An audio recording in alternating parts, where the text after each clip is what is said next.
యాక్చువల్గా అయితే ఈరోజు నేను సబ్జెక్ట్ గురించి కాకుండా ఒక ఇంపార్టెంట్ విషయం షేర్ చేద్దామని అనుకున్నాను.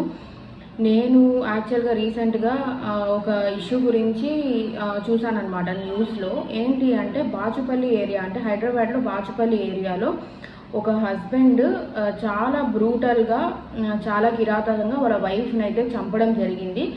అక్కడ ఏంటి అంటే మేజర్ ఇష్యూస్ అయితే ఏం లేవు. ఈ మెయిన్ ఇంపార్టెంట్ థింగ్ ఏంటి అంటే ఆ హస్బెండ్ అనే అతను సైకలాజికల్ ఇష్యూస్తో బాధపడుతున్నాడు అనమాట. సో అది ఇంట్లో వాళ్ళు కానివ్వండి, వైఫ్ కానివ్వండి గుర్తించకపోవడమే ఇంత మేజర్ యాక్సిడెంట్, ఇంత మేజర్ ఇన్సిడెంట్కి దారి తీసింది అని నేను చెప్తాను. ఇది యాక్చువల్గా ఇంపార్టెంట్ ఎందుకైంది, నేను ఎందుకు ఈ వీడియో గురించి మాట్లాడాలి అనుకుంటున్నాను అంటే, ఈ కాలంలో న్యూక్లియర్ ఫ్యామిలీస్ అంటే చిన్న కుటుంబాలు అనేటివి ఎక్కువైపోయాయి. తల్లి, తండ్రి, పిల్లలు.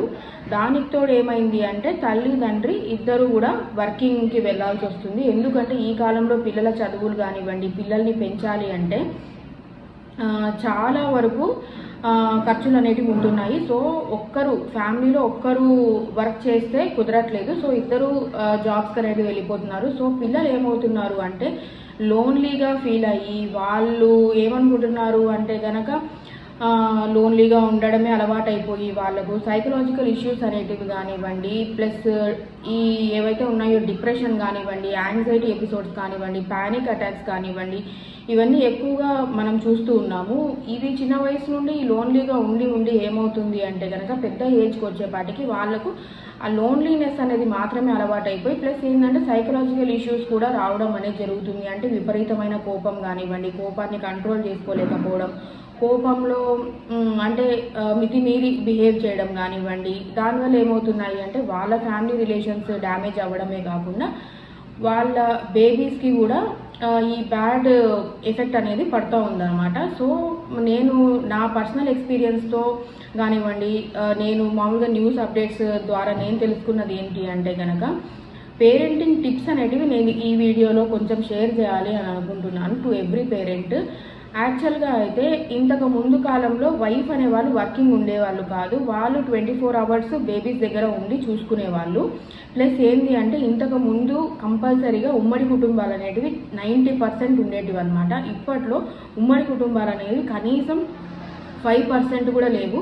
ఎంత ఉన్నా కూడా విడిగా వెళ్ళిపోదాము, విడిగా మనది మనం చూసుకుందాము, ఎంత జాబ్ ఉన్నా కూడా కొంతమంది ఏంటి అంటే కలిసి ఉండాలి అనుకుంటున్నా కూడా పేరెంట్స్ సైడ్ నుంచి, అంటే అత్తమామల సైడ్ నుంచి ఆదరణ రాకపోవడం అనేది చూస్తున్నాం అనమాట. అంటే లవ్ మ్యారేజెస్ ఎక్కువైపోవడం వల్ల కిడ్స్ని బాయ్కాట్ చేయడము మ్యారేజ్ తర్వాత అవి కూడా చూస్తున్నాము. సో ఎట్లాగైతేనేమి ఈ సింగిల్ న్యూక్లియర్ ఫ్యామిలీస్ అనేటివి ఎక్కువ అవ్వడం వల్లనే ఈ బేసిక్గా ఈ సైకలాజికల్ ఇష్యూస్ అనేటివి ఎక్కువ అవుతున్నాయి అనేది నా యొక్క ఫీలింగ్ అనమాట, నా యొక్క ఒపీనియన్. నేను కొన్ని పేరెంటింగ్ టిప్స్ షేర్ చేస్తాను అని చెప్పేసి చెప్పున్నాను కదా. ఫస్ట్ పాయింట్ ఏంటి అంటే కిడ్స్ ముందర, అంటే పిల్లల ముందర తల్లి తండ్రి అనేవాళ్ళు ఎంతో ఉన్నతమైన స్థానంలో ఉంటారు. సో వాళ్ళు ఎట్టి పరిస్థితుల్లోనూ కూడా పిల్లల ముందు గొడవ అనేది పడకూడదు. పిల్లల ముందు అరుచుకోవడం కానివ్వండి, పిల్లల ముందు పెద్ద గొడవలు అయితే కనుక పడ్డారు అంటే వీళ్ళకు మైండ్ సెట్ ఎలా డెవలప్ అవుతుంది అంటే 1-2 సార్లు చిన్న గొడవలు అయితే పర్లేదు, కానీ రిపీటెడ్గా ప్రతి రోజు జాబ్ నుంచి వచ్చాక కానివ్వండి రోజు కనుక గొడవలు ఏదైతే పడుతూ ఉన్నారు అంటే అది చాలా బ్యాడ్ ఎఫెక్ట్ కాజ్ చేసింది అనమాట. పిల్లల ఎదుగుదల స్టేజ్లో వాళ్ళు ఎలా అయిపోతారు పెద్దగా అయ్యాక అంటే చాలా వీక్గా, ఇన్ఫీరియర్గా వాళ్ళ మైండ్ సెట్ అనేది డెవలప్ అవుతుంది. సో ఫస్ట్ పాయింట్ ఏంటి అంటే హస్బెండ్ అండ్ వైఫ్ ఎప్పుడు కూడా, అది ఉమ్మడి కుటుంబం కానివ్వండి, న్యూక్లియర్ ఫ్యామిలీ కానివ్వండి, ఆల్వేస్ పిల్లల ముందు హ్యాపీగా ఉండడం అనేది అలవాటు చేసుకుంటే కనుక మంచిది. అండ్ సెకండ్ పాయింట్ ఏంటి అంటే కనుక మేజర్ ఇష్యూ ఎక్కడొస్తుంది అంటే పిల్లల్ని సోషల్గా మూవ్మెంట్ అనేది మనం కంపల్సరీ చేయించాలి. ఇది మన ఆడపడుచుల బేబీస్తో కానివ్వండి, లేదు అంటే కనుక ఇంటి దగ్గర ఒకవేళ అలాంటి ఆప్షన్ లేదు అంటే కనుక ఇంటి దగ్గర ఉండే వేరే పిల్లలతో కానివ్వండి ఫిజికల్గా ఆడుకోవడం అనేది ఎంకరేజ్ చేస్తే మంచిది. ఎప్పుడు చూసినా కూడా ఈ గ్యాడ్జెట్స్లో వీడియో గేమ్స్ కానివ్వండి, ఈ మొబైల్ చూపించడం కానివ్వండి, ట్యాబ్ చూపించడం కానివ్వండి, ఈ రీసెంట్గా మనము యూట్యూబ్లో కూడా చూస్తున్నాము, లైఫ్ కోచ్ వాళ్ళు ఇదే థింగ్ని రిపీటెడ్గా చెప్తున్నారు. ఆఖరికి పిల్లలకు రైమ్స్ కూడా ఈ ట్యాబ్లే చెప్తున్నాయి, రైమ్స్ కూడా ఈ సెల్ ఫోన్లే చెప్తున్నాయి. వాళ్ళను కేర్ తీసుకుని, ఇంతకు ముందు కాలంలో ఎలా అంటే ఉమ్మడి కుటుంబాలు ఉండేటివి, బేబీని ఎవరో ఒకరు పెద్దవాళ్ళ దగ్గర పెరిగేవాళ్ళు అనమాట. బేబీస్ అంటే తల్లిదండ్రులు చూసుకుంటూనే ఈ పెద్దవాళ్ళ ఆదరణ అనేది ఉండేది. వాళ్ళు అటిస్ట్ తినిపించడం కానివ్వండి, వాళ్ళతో సోషల్గా మూవ్ అవ్వడం కానివ్వండి జరుగుతూ ఉండేది. సో ఇప్పుడు ఏమైందంటే ఈ ఎలక్ట్రానిక్ గ్యాడ్జెట్స్ ఎప్పుడైతే వచ్చాయో పిల్లలు ఓన్లీ ఈ మ్యూచువల్గా అంటే గ్యాడ్జెట్ తను అలాంటి ఒక స్మాల్ ఎన్విరాన్మెంట్లోకి బేబీస్ అయితే వెళ్ళిపోవడం జరుగుతూ ఉంది.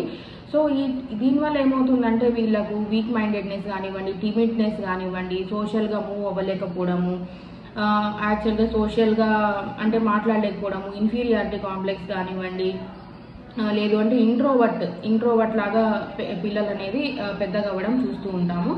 సో నా పర్సనల్ సజెషన్ ఏంటి అంటే మీరు వర్కింగ్ ఉన్నా ఉండకపోయినా మ్యాక్సిమం ఇన్లాస్తో కలిసి ఉండడానికి ట్రై చేయండి, ఉమ్మడి కుటుంబాల్లో ఉండడానికి ట్రై చేయండి.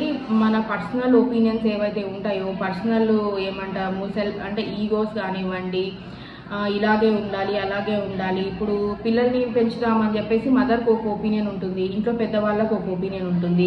సో సామరస్యంగా డీల్ చేసుకొని పిల్లలను పెంచి ఇటువంటి కుటుంబాల్లోంచి వచ్చిన పిల్లలతో కంపేర్ చేసుకుంటే సింగిల్ ఫ్యామిలీస్ నుంచి, న్యూక్లియర్ ఫ్యామిలీస్ నుంచి లోన్లీగా పెరిగి వచ్చిన పిల్లలకు సైకలాజికల్గా పెద్ద అయ్యాక చాలా డిఫరెన్స్ అయితే ఉంటుంది.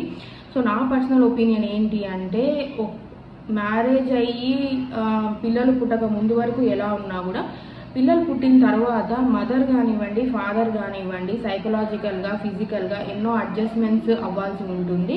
అండ్ అడ్జస్ట్మెంట్స్ అయితేనే వాళ్ళ మిగతా లైఫ్ ఏదైతే ఉంటుందో అది హ్యాపీగా ప్రశాంతంగా ఉంటుంది. ఎందుకంటే కిడ్స్ మైండ్ సెట్ అనేది అల్టిమేట్గా పేరెంట్స్కి ఎప్పటికైనా కూడా అది పెద్ద అసెట్ అనేది చెప్పుకోవాల్సింది ఉంటుంది. నాకు తెలిసి మీకు ఈ వీడియో కనుక హెల్ప్ఫుల్ అయింది, పేరెంట్హుడ్ గురించి ఏమైనా వచ్చిన అవగాహన లాంటిది నేను క్రియేట్ చేయగలిగాను అంటే ఈ వీడియోని పిల్లలున్న మదర్స్కి షేర్ చేయండి. ఈ ఒపీనియన్ డిఫరెన్సెస్ అనేది ప్రతి కుటుంబంలో ఉంటాయి. అది హస్బెండ్ అండ్ వైఫ్ మధ్య కానివ్వండి, హస్బెండ్ అండ్ వాళ్ళ పేరెంట్స్ మధ్యలో కానివ్వండి, ఈ మదర్ ఎవరైతే ఉంటారో మదర్కి ఇంకా అత్తమామలకు కానివ్వండి డిఫరెన్సెస్ అయితే ఖచ్చితంగా ఉండనే ఉంటాయి. అది పిల్లల్ని పెంచడం విషయంలో కానివ్వచ్చు, ఏ విషయంలో అయినా కూడా కానివ్వచ్చు. బట్ ఒక చిన్న అడ్జస్ట్మెంట్ చేసుకోవడం వల్ల మీ లైఫ్, మీ బేబీ లైఫ్ హ్యాపీగా ఉంటుంది. అంటే మీరు ఈ చిన్న మూవ్ తీసుకోవడంలో ఎటువంటి ప్రాబ్లం ఉండదని నేను అనుకుంటున్నాను. సో ఒకవేళ కనుక మీకు ఈ వీడియో నచ్చినట్టయితే please share to your loved ones. So thank you.